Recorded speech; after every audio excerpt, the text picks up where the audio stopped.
Thank you for that, Paul. and thank you very much, ladies and gentlemen, for welcoming me in such a fantastic way. And before I start, I must say to all the lawyers and the journalists listening today that my speech will probably be quite tame compared to normal. But so, good afternoon, conference. I was delighted to be appointed by Paul Nuttall to be the party's spokesperson for Home Affairs, a portfolio that lays at the heart of how this country is run, from border controls and immigration, via policing and the judiciary and the courts. During the referendum, it was the ceding of powers to Brussels which led to criminals, including terrorists and rapists, entering our country. The European Court of Human Rights puts the safety of these individuals who want to end our very way of life first. And this is what encouraged people to vote for Brexit and to vote for our sovereignty back.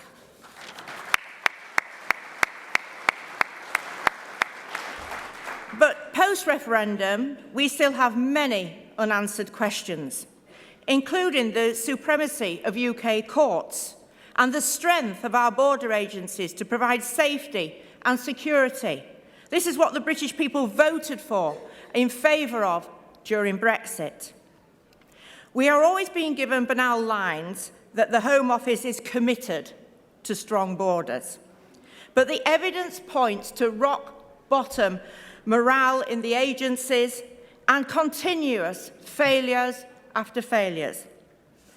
In an article from the Huffington Post, a former Chief Police Officer, Chris Hobbs, described our borders as a shambles and warned of a disaster of post-Brexit border controls, which will be most apparent at our major air and sea ports.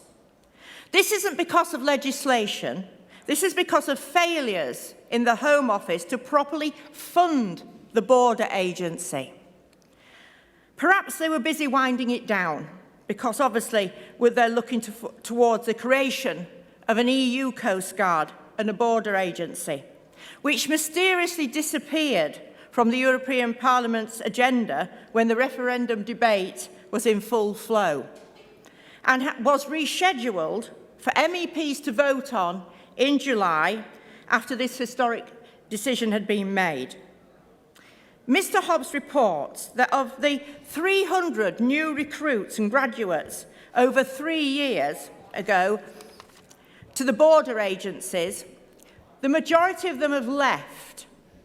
The actual Home Office own staff survey shows that the morale of the UK Border Force frontline officers is rock bottom, with little confidence in both senior management and in government ministers.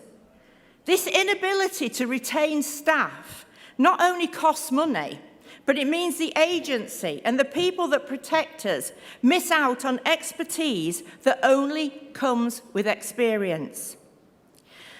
The UK Coastal Patrol is embarrassing.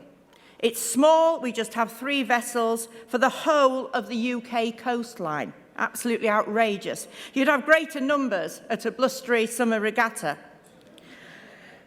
Luckily, we have other resources to fall back on when the Home Office fails, which it often does. 5 Iranian men were spotted on the East Sussex coast last summer by an eagle-eyed bird watcher who quickly called the police, and they were able to catch the group before they absconded. But then, and this is absolutely breathtaking and amazing, is they were let go by the Border Force. In a statement, the Home Office said, Sussex police arrested 5 men on suspicion of entering the UK illegally. The 5 were passed to the Border Force for interview. All 5 must now, this is funny, now report regularly to the Home Office while their cases are progressed in line with immigration rules. We are unable to comment any further as investigations are ongoing. There are hundreds of illegal immigrants arriving each week, many sneaking through thanks to the people traffickers And when we do catch some, thanks to a twitcher and some field glasses, we let them go. And I wonder how many of these immigrants actually reported back regularly to the Home Office. Your guess is as good as mine. This incident happened in Amber Rudd's own constituency. But she's not the first Home Secretary to have a pretty poor record. Theresa May oversaw 6 years of incompetence when she was at the helm, including making decisions to cut border force numbers. And this is the security of our country. In her speech outlining her plans for Brexit, she also left open the possibility that we will still be part of EU schemes, which are diametrically opposed to independence. I want Mrs May to confirm the UK will not be part of these schemes, which are diametrically opposed to the independence that the British people voted for, particularly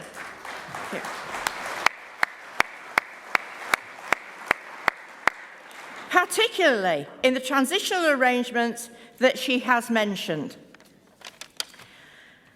We cannot have the UK being part of Europol, the European Arrest Warrant or Frontex, if we are actually able to retain our true sovereignty of this country. That can't happen for one reason. These schemes require EU law to be supreme to UK law, which is a fundamental legal basis underpinning the Brexit movement. Whilst I want Europe to have its own strong and secure borders, I want the UK's priorities to be on its own, re-energising border agencies. I want the UK law to apply in the UK, and only the UK law.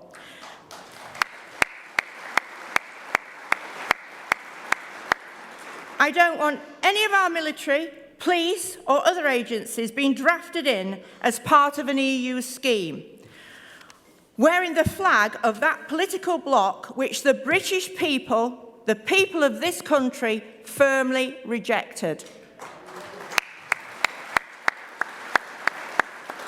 The Prime Minister must address these issues of sovereignty, and she mustn't gloss them over as if they're an aside issue than a central tenet of the principles of independence. They are so important. I hope Mrs May will clarify these questions, as they are intrinsic to whether or not we, as a nation, have true Brexit. Thank you.